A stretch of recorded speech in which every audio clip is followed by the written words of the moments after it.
আমাদেরকে বুঝতে হবে যে আমাদের সমালোচনা, আমাদের বিরোধিতা সব কিছুই হতে হবে জ্ঞানের ভিত্তিতে। আমাদের সমাজে প্রচলিত দেখেই একটা জিনিস ভালো, অথবা আমাদের সমাজে প্রচলন নেই দেখেই একটা জিনিস খারাপ, এভাবে চিন্তা করার আসলে কোনো সুযোগ নেই। আপনি যদি চিন্তা করেন, আপনার যে মেন্টালিটি, সেই মেন্টালিটি নিয়ে আপনি যদি কোনো অমুসলিম পরিবারে জন্মগ্রহণ করতেন, আপনি কি ইসলামের দেখা পেতেন? আমি বিষয়টা একটু সহজ করি, হয়তো আপনার জন্য কঠিন মনে হলো উদাহরণটা। আমরা জানি ইসলামে অনেকগুলো দল আছে। ইভেন রাসূলুল্লাহ সাল্লাম নিজেও বলে গেছেন যে মুসলিমরা অনেক দলে বিভক্ত হবে, তার মধ্যে সবাই কিন্তু জান্নাতি নয়, তাদের মধ্যে কেবল একটি মাত্র দল জান্নাতি হবে। এখন আপনি এই বিষয়ে কীভাবে নিশ্চিত হলেন যে মুসলিমদের এত এত দলের মাঝে আল্লাহ সুবহানাহু ওয়া তাআলা আপনাকে সঠিক দলের যে সমাজ, সেই সমাজে আপনার জন্ম দিয়েছেন?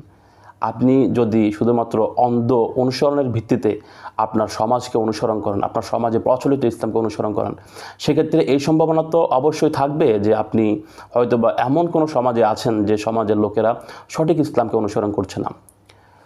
কাকতালীয়ভাবে হয়তোবা আপনি সঠিক ইসলামের অনুসারী, কিন্তু আপনি যে নীতিতে ইসলামকে অনুসরণ করছেন, সেই নীতি কখনোই হককে অনুসরণ করার নীতি হতে পারে না।